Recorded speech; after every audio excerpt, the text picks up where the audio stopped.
ایران جنگ کو تقریباً 2 ہفتے ہو گئے ہیں، لیکن امریکی صدر ٹرمپ اپنے اہداف حاصل کرنے میں ناکامی کے باوجود اپنی فتح کا اعلان کرتے ہوئے کنفیوز بیانات کا سہارا لے رہے ہیں اور مارکیٹس کو بھی کنفیوز کر رہے ہیں، اور اس جنگ کی قیمت خلیجی ممالک ادا کر رہے ہیں۔ اور ان غیر معمولی حالات میں نئے ایرانی سپریم لیڈر مجتبیٰ خامنائی کا سپریم لیڈر بننے کے 5 دن بعد پہلا بیان سامنے آ گیا ہے۔ کل سے یہ خبریں چل رہی تھیں کہ مجتبیٰ خامنائی زخمی ہیں، وہ امریکہ اور اسرائیل کے تہران کے کمپاؤنڈ پر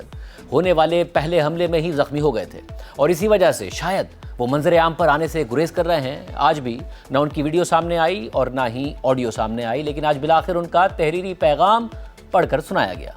جس میں مجتبیٰ خامنائی نے ایرانی شہداء کے خون کا بدلہ لینے اور اسٹریٹ آف ہرمز کو بند رکھنے کا اعلان کر دیا ہے۔ سرکاری ٹی وی پر نشر ہونے والے پیغام کے آغاز میں مجتبیٰ خامنائی نے کہا کہ مجھے بھی مجلس خبرگان رہبری کے ووٹ کے نتیجے کے بارے میں آپ ہی کی طرح ایران کے میڈیا کے ذریعے معلوم ہوا۔ میرے لیے اس مقام کو سنبھالنا ایک مشکل ذمہ داری ہے، کیونکہ اس مقام پر 2 عظیم رہنما آیت اللہ خمینی اور شہید آیت اللہ خامنائی جیسی شخصیات بیٹھی تھی۔ مجھے آیت اللہ خامنائی کی شہادت کے بعد ان کو دیکھنے کا موقع ملا۔ میں نے جو دیکھا وہ استقامت کا ایک پہاڑ تھا، اور مجھے بتایا گیا کہ ان کے صحت مند ہاتھ کی مٹھی بند تھی۔ مجتبیٰ خامنائی نے آیت اللہ خامنائی کی شہادت کے حوالے سے انہیں مخاطب کرتے ہوئے کہا کہ آپ ہمیشہ اس انجام کے مشتاق تھے، یہاں تک کہ اللہ نے آخرکار آپ کو یہ نعمت اس وقت عطا کی کہ جب آپ ماہ رمضان کی 10ویں صبح کو قرآن مجید کی تلاوت کر رہے تھے۔ مجتبیٰ خامنائی نے ایران کی افواج کو مخاطب کرتے ہوئے کہا کہ ایرانی عوام چاہتے ہیں کہ مؤثر اور دشمن کو پچتا دینے والا دفاع جاری رہے۔ اسی طرح اسٹریٹ آف ہرمز کو بند کر کے دشمن پر دباؤ ڈالنے کا ذریعہ بھی یقیناً استعمال ہوتے رہنا چاہیے۔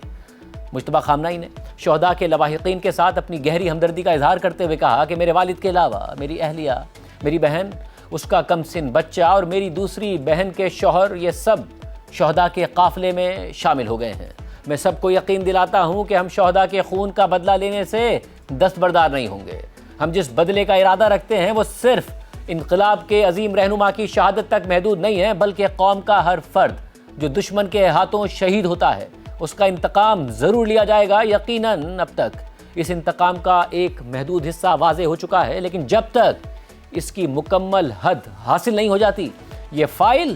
باقی تمام فائلوں کے اوپر رہے گی، اور ہمارے بچوں اور شیرخواروں کے خون کے بارے میں خاص طرح کی حساسیت برقرار رہے گی۔ لہٰذا وہ جرم جو دشمن نے جان بوجھ کر میناب کے طیبہ اسکول اور اس جیسے چند دیگر واقعات میں کیا ہے ہمارے لیے خاص اہمیت رکھتے ہیں۔ مجتبیٰ خامنائی نے مزید کہا کہ جس نقطے پر مجھے زور دینا ہے وہ یہ ہے کہ ہر حال میں ہم دشمن سے ہرجانہ وصول کریں گے، اور اگر وہ انکار کر دے گا تو ہم اس کے اتنے ہی اثاثے ضبط کر لیں گے جتنے ہمیں مناسب لگیں گے، اور اگر یہ ممکن نہیں ہوا تو ہم ان کے اتنے ہی اثاثے تباہ کر دیں گے۔ ہماری 15 ممالک کے ساتھ زمینی یا سمندری سرحدیں ہیں، اور ہم ہمیشہ ان سب کے ساتھ گرم جوش اور تعمیری تعلقات قائم رکھنے کے خواہش مند رہے ہیں اور اب بھی ہیں، مگر